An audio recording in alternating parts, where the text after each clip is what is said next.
Convido você a abrir a sua Bíblia no livro do profeta Ezequiel, capítulo 37,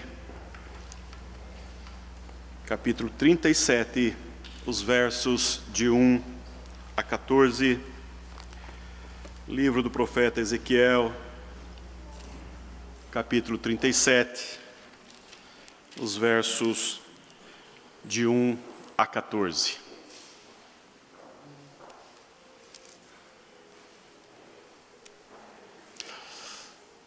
Você pode também acompanhar a projeção do texto. Veio sobre mim a mão do Senhor, Ele me levou pelo Espírito do Senhor e me deixou no meio de um vale que estava cheio de ossos, e me fez andar ao redor deles. Eram muito numerosos na superfície do vale e estavam sequíssimos.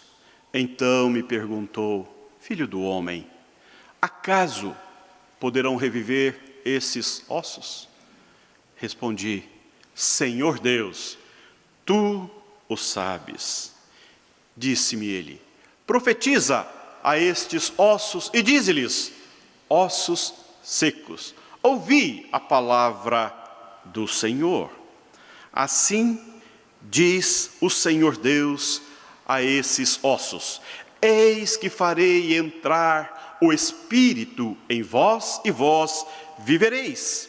Porei tendões sobre vós, farei crescer carne sobre vós estenderei pele, e porei em vós o Espírito, e vivereis. E sabereis que eu sou o Senhor. Então profetizei, segundo me fora ordenado. Enquanto eu profetizava, houve um ruído, um barulho de ossos que batiam contra ossos e se ajuntavam, cada osso ao seu osso. Olhei, e eis que havia tendões sobre eles, e cresceram as carnes, e se estendeu a pele sobre eles, mas não havia neles o Espírito.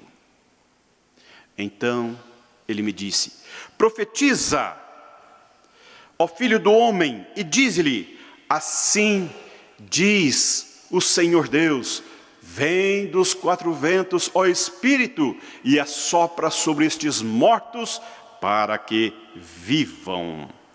Profetizei como ele me ordenara, e o Espírito entrou neles, e viveram, e se puseram em pé, um exército de sobremodo numeroso.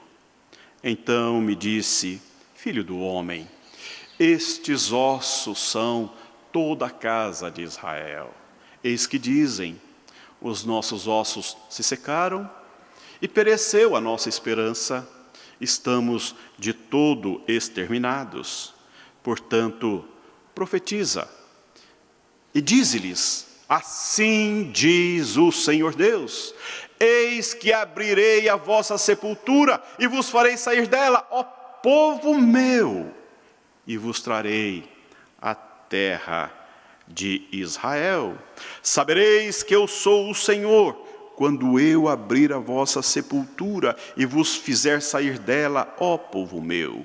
Porei em vós o meu Espírito e vivereis, e vos estabelecerei na vossa própria terra. Então sabereis que eu, o Senhor, disse isto e o fiz, diz o Senhor. Meus irmãos e minhas irmãs, este é um dos textos mais absurdos e chocantes da Bíblia. Nem Spielberg imaginou uma cena tão dramática e tão gloriosa como narrada nesse texto. Mas trata-se de um assunto muito sério, urgente e necessário da vida cristã. Deus, numa visão, leva o profeta Ezequiel a um vale de ossos secos.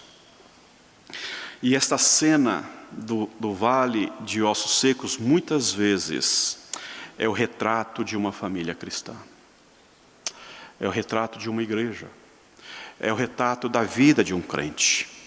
É possível que a igreja, a família, você, ou eu mesmo, estejamos num processo lento, ou talvez acelerado, de apostasia, de abandono da verdade, de frieza espiritual, de morte espiritual. Eu fico pensando, meus irmãos, que quantas famílias estão sucumbindo nesta cultura, para esta cultura materialista, consumista, desumanizadora, que deixou Deus de fora, porta fora de suas casas. Pessoas que se desviaram, pessoas que abandonaram a verdade, pessoas que perderam o primeiro amor. Jesus, no Sermão do Monte, chama atenção para o fato de que há pessoas que, embora nos lábios mantenham a profissão, mantenham uma confissão, no coração ainda haja um ardor, mas já abandonaram o compromisso com o primeiro amor, já abandonaram o Evangelho, porque na vida não existe mais vida, já abandonaram há muito o Evangelho. É uma tragédia, é uma tristeza. Estão na igreja, estão sentados, ocupando os espaços da igreja, mas perderam-se em coisas, o Evangelho não faz mais sentido. Porque no dia do juízo, muitos vão dizer: Senhor, Senhor, porventura, não fizemos milagres em Teu nome, não profetizamos, não expelimos demônios? E Jesus vai dizer: apartai-vos de mim, vós os que praticais a iniquidade, eu nunca vos conheci. Palavras duras vão ouvir de Jesus, porque estão distantes.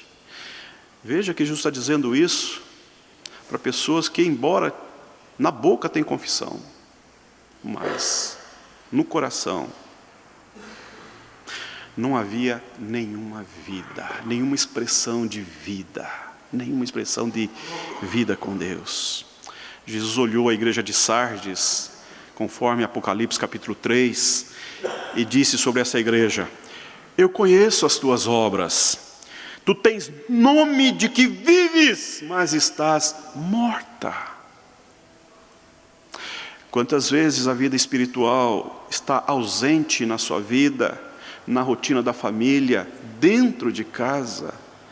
Meus irmãos, minhas irmãs, nós precisamos de vida, na real expressão daquilo que Jesus promete em João 10:10. Eu vim para que tenham vida e vida em abundância, em abundância.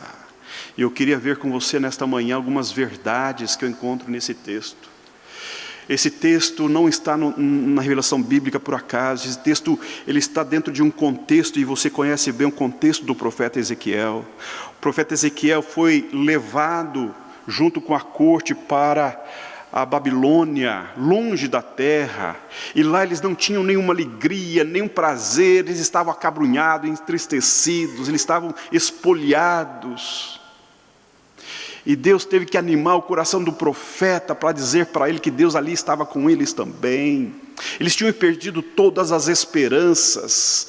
Um cemitério entrou no coração do povo de Deus. Eles tinham perdido completamente a ideia de um Deus presente na história deles. Ali eles acharam que Deus rompeu definitivamente com eles. E Deus então dá essa visão para falar algumas verdades para aquele povo. E nessa manhã eu quero trazer à sua memória, ao seu coração, algumas verdades desse texto. E a primeira verdade que eu quero falar para você é que há uma necessidade da intervenção sobrenatural de Deus na nossa vida, na nossa família. Um vale de ossos secos não pode por si mesmo se restaurar. Isso significa que a morte está presente. E o morto não sente, o morto não ouve, o morto não reage, o morto não tem apetite, o morto não pode ressuscitar a si próprio. O morto só pode receber uma ação de fora, sobrenatural, divina. Só Deus pode trazer um despertamento, um derramamento, um reavivamento espiritual para a tua vida, para a tua família, para a tua casa. Só Deus. E isto, meu irmão, isso, minha irmã, é uma necessidade vital, vital.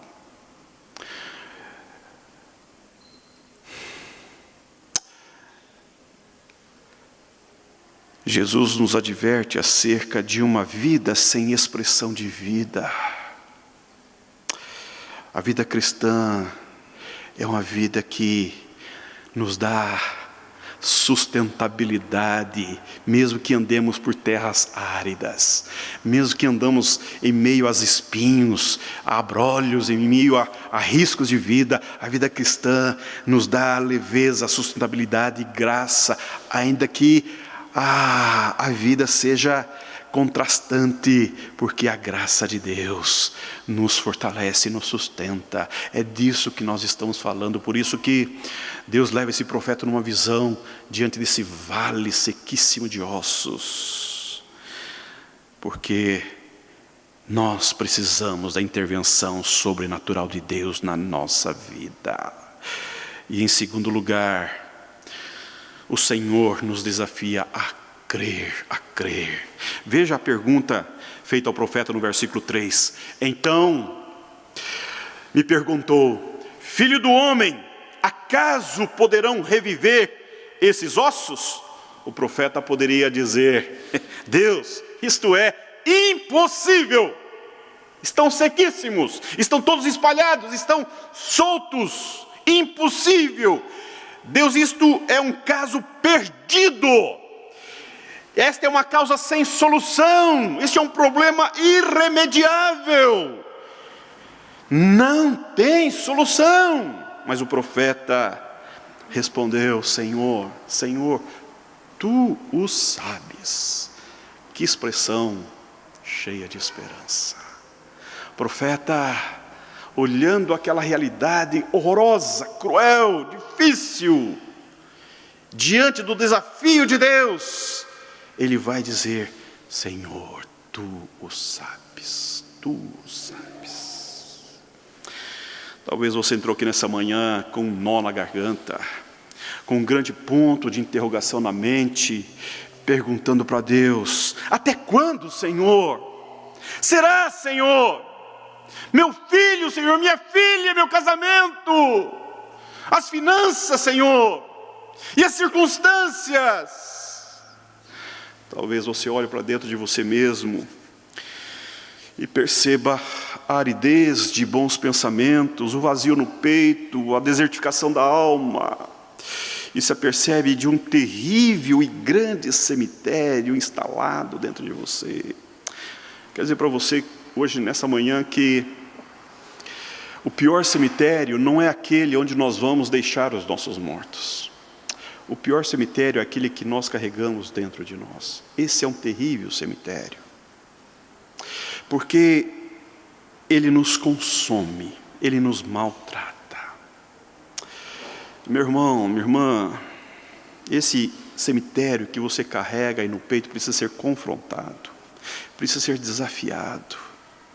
E nessa manhã, essa palavra de Deus, quando Deus olha, leva o profeta a confrontar essa dura realidade do povo de Israel, e pergunta ao profeta: pode acontecer alguma coisa aqui? Talvez Deus esteja perguntando para você nesta manhã: pode acontecer alguma coisa aí, na tua vida, no teu coração, na tua família? Pode acontecer alguma coisa nova no teu casamento, na vida do teu filho, na vida da tua filha? E que resposta você dá a esta pergunta de Deus nessa manhã? Esta é uma grande pergunta que nós devemos ter uma bela resposta, porque senão, meu irmão, nós estamos perdidos, estamos perdidamente perdidos. É incrível como as pessoas perderam a leveza da vida, a singeleza das coisas mais simples, mais dóceis, mais singelas da vida, como as pessoas estão complicando a existência, estão se enfermando na alma, tornando complexa demais as coisas. As pessoas estão áridas, desertificadas, mortas. Nesta manhã, nossas respostas devem ser: Deus, se tu quiseres, tudo te é possível. Tudo te é possível. Deus, todas as coisas estão sob o teu poder. Eu quero falar para vocês sobre os instrumentos de Deus para a restauração, para a revitalização. Em primeiro lugar, o instrumento que Deus usa para a restauração, para a revitalização, é a palavra de Deus. É a palavra de Deus. No verso 4, Deus vai dizer ao profeta: disse-me ele, profetiza a esses ossos e dize-lhes: ossos secos, ouvi a palavra do Senhor. Meus irmãos, profetizar é proclamar a palavra de Deus. De Deus. É anunciar o evangelho de Cristo. É anunciar as boas novas do evangelho. Isto é profetizar. Precisamos entender isso claramente. O que os nossos filhos precisam não é de autoajuda, não é de palavra positiva que o seu cônjuge precisa. A palavra humana não tem nenhum poder, coisíssima nenhuma. Não é de autoajuda, não se trata de levar as pessoas a acreditarem em artifícios místicos, mas que entenda o poder da palavra de Deus. Nessa manhã eu não estou aqui vendendo ilusões para você, não estou falando de coisas que Deus não promete na sua palavra. Eu estou falando para você que profecia é a palavra de Deus.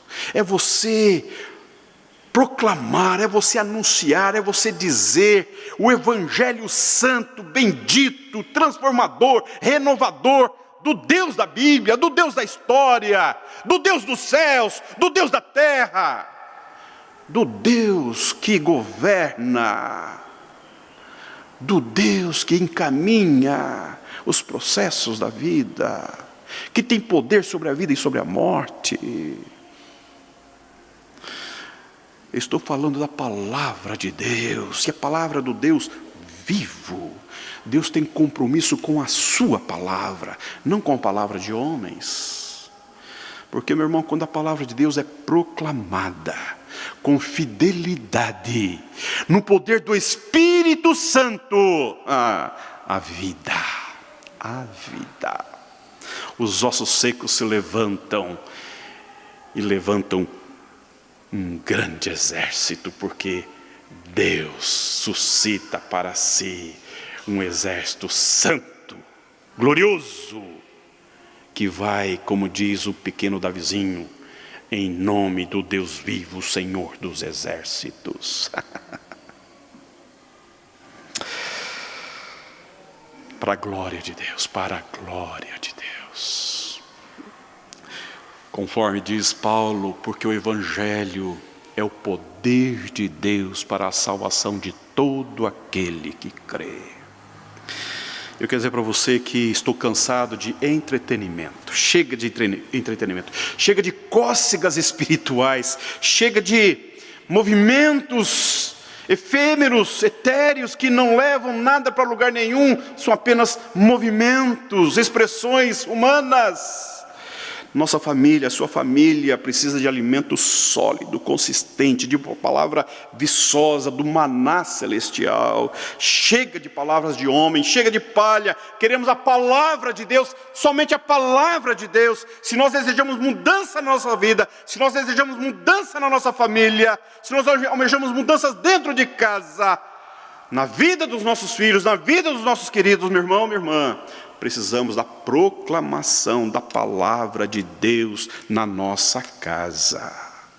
na nossa vida, na vida dos nossos filhos. É isto, porque é isso que o profeta ouviu de Deus: proclama a minha palavra, não a sua, não a de outrem, a minha palavra, diz o Senhor. Porque esta palavra é viva, porque essa palavra tem vida em si mesma, porque esta palavra é poderosa, porque essa palavra não pode falhar.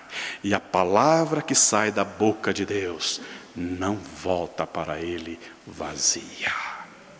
E o segundo instrumento que Deus usa para a renovação, para a transformação, é o Espírito Santo. É o Espírito Santo. Veja o versículo 9. Então ele me disse: profetiza ao Espírito, profetiza ao Filho do Homem, e diz-lhe. E diz a Bíblia que quando o Espírito de Deus entrou naqueles corpos mortos, sem vida, eles se levantaram cheios de vida, como um grande exército, um numeroso exército. É muito importante sabermos que a igreja precisa do Espírito Santo de Deus, que você precisa do poder do Espírito Santo de Deus na tua vida. Nós precisamos do poder do Espírito Santo em nós. A igreja, o cristão não pode caminhar sem o poder do Espírito de Deus sobre nós, meus irmãos. Não podemos. Não vai adiantar nada os recursos técnicos, os recursos humanos. Podemos ter nossos belos templos, podemos construir coisas grandes, vultuosas para os homens, podemos construir coisas grandiosas, mas primeiro, Deus não habita em templos feitos por mãos humanas.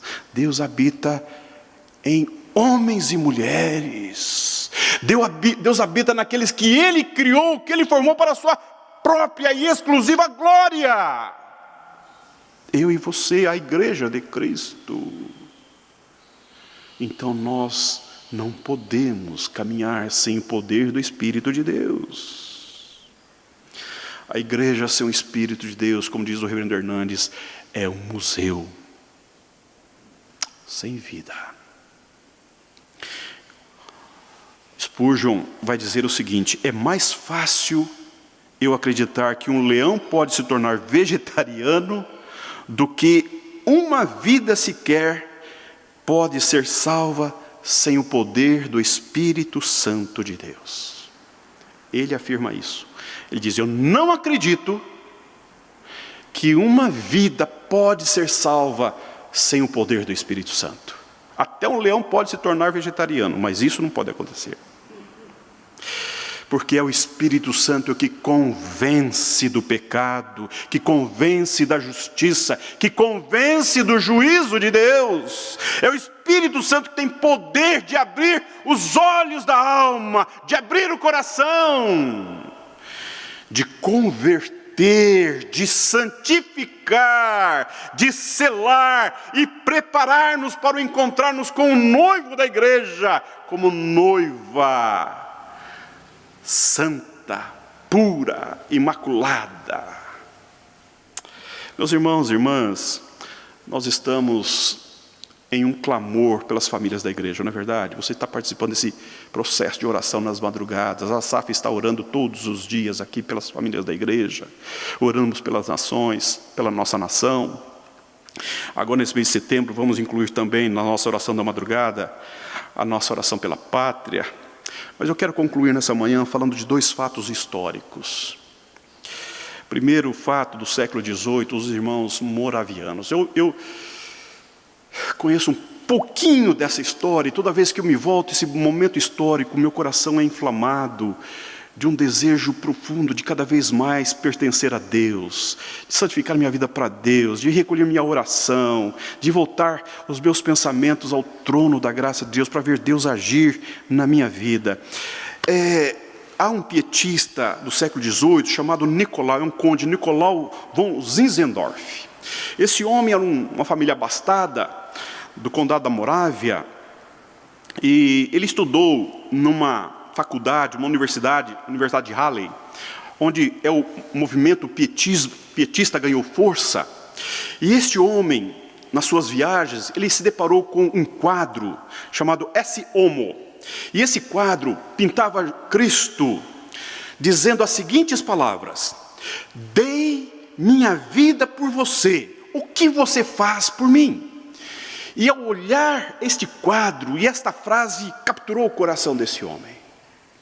E esse homem então voltou para casa, decidido a fazer alguns movimentos na sua vida, na sua história, já convertido obviamente, e ele então construiu um lugar no seu condado, e em 1722 ele abrigou na sua propriedade, que ele chamou de Herhunt, que é Cabana do Senhor. Ele abrigou um grupo de 300 pessoas, diversas famílias, que estavam fugindo da Contra-Reforma. Isso foi bem próximo da Reforma. Diversas famílias que estavam fugindo da Contra-Reforma por conta da fé cristã, e ele acolheu essas famílias no seu condado. E ali, essas famílias começaram a viver o Evangelho, e como eles vieram de diversas matizes religiosas, né? Muitas famílias dessas vieram oriundas do impacto de John Hus, o reformador protestante. Eles então fizeram um movimento de oração. E no ano de 1727, houve em uma das reuniões um avivamento. Deus visitou aquele grupo de oração, Deus visitou aquela reunião de oração, e um despertamento acolheu todas aquelas famílias. E eles então resolveram iniciar uma reunião de oração que começou naquele ano e durou 100 anos, ininterruptamente. 100 anos.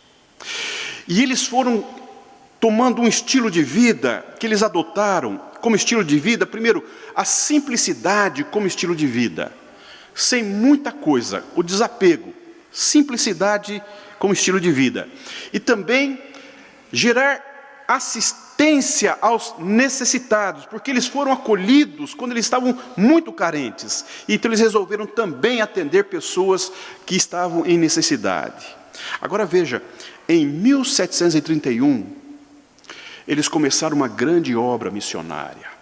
E foi um grande movimento missionário que surgiu de igreja, sem anuência de Estado. Foi o primeiro movimento missionário de uma igreja. Eu digo isso para você porque surge um movimento provocado pelo próprio Deus. Agora eu quero falar da segundo fato histórico, que é do século XX, na Coreia do Sul. De 1950 a 1953, a Península Coreana colapsou com uma guerra sangrenta. 2,5 milhões de coreanos morreram em 3 anos de guerra. Jovens de 16 anos foram chamados para guerrear nessa guerra e morreram. Crianças de 15 anos, 16 anos, saíram dos bancos da escola para morrerem nessa guerra sem nenhum sentido. A China apoiando o comunismo no norte, e entrou os Estados Unidos do Sul apoiando o governo sul-coreano.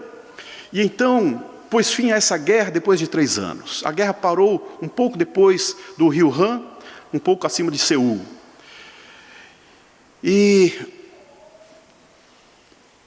sabe como que essa nação sul-coreana saiu dessa guerra? Sabe qual foi a força que motivou esse país a ser o que é hoje? O Evangelho. O Evangelho. Deus visitou aquele povo. O Evangelho alcançou aquele povo numa miséria, numa desgraça, numa necessidade. Eu estive lá em 2015 e vi o Museu do Cristianismo. Ouvi relatos de pessoas falando do que foi a vida deles, pastores dizendo como eles pastoreavam naquele período do pós-guerra, como era difícil. Mas eles contavam uma coisa: eles começaram a orar, a buscar Deus. E eles começaram nas madrugadas a buscar Deus, a orar, e buscaram palavra de Deus, a Bíblia. Colocaram a centralidade das Escrituras no eixo, no norte dos seus corações. Meus irmãos, minhas irmãs, eu estou muito convicto de que não há nada que possa mudar a história da nossa família do que a palavra de Deus, pelo poder do Espírito Santo de Deus. Nós não precisamos de muitas coisas. Nós precisamos da intervenção poderosa de Deus. Nós precisamos da intervenção poderosa, sobrenatural de Deus na nossa vida, na nossa família, na vida de nossos filhos, na vida da igreja. Nós temos tantas coisas, nós temos tantos bens, nós temos tanta fartura, temos um país abençoado, temos tanta coisa. Deus tem nos abençoado com tantas sortes de bens, mas às vezes sentimos-nos tão paupérrimos, tão carentes, tão desprovidos. Nos vimos em um terrível cemitério. Nós queremos que Deus visite a nossa vida, a nossa alma, o coração dos nossos filhos, a nossa família, trazendo conversão, trazendo renovação, trazendo alegria, convertendo o coração dos filhos aos pais, dos pais aos filhos, trazendo vida com sentido de vida, curando as enfermidades, restaurando saúde, para a glória de Deus, para a glória de Deus, para a alegria de todos nós. Meus irmãos, nós queremos isso para nós e para os nossos filhos. Amém? Que Deus te abençoe. Nós vamos orar, vamos levantar esse clamor diante de Deus agora. Quero convidar você a, que puder, ficar de joelhos. Nós temos essa campanha de orar de madrugada, quando você for despertado, não é? Se você for despertado do sono para tomar uma medicação ou ir ao banheiro, fazer uma necessidade, nessa hora que você for acordado, despertado, hora de oração. Não é hora de ficar pensando em problemas, não. Oração, colocar diante de Deus a tua vida, a vida da família, orar pela igreja, não ficar buscando bênçãos materiais, não, bênçãos espirituais, a graça de Deus, o poder de Deus, a ação de Deus, do Espírito de Deus, incomodando o coração do cônjuge, incomodando o coração do filho, o coração do pai, ação de Deus na vida da família, na vida da igreja. É isso que nós estamos buscando. Eu quero convidar você a fazer isso agora, por você, pela sua família e pela igreja. Os que puderem se ajoelhar, vamos nos ajoelhar. Os que não puderem, fiquem assentadinhos, vamos orar ao Senhor. E após alguns instantes de oração, nosso irmão Guaraci e a nosso irmão Claudete virão aqui à frente orar pela igreja e pelas famílias. Oremos ao Senhor.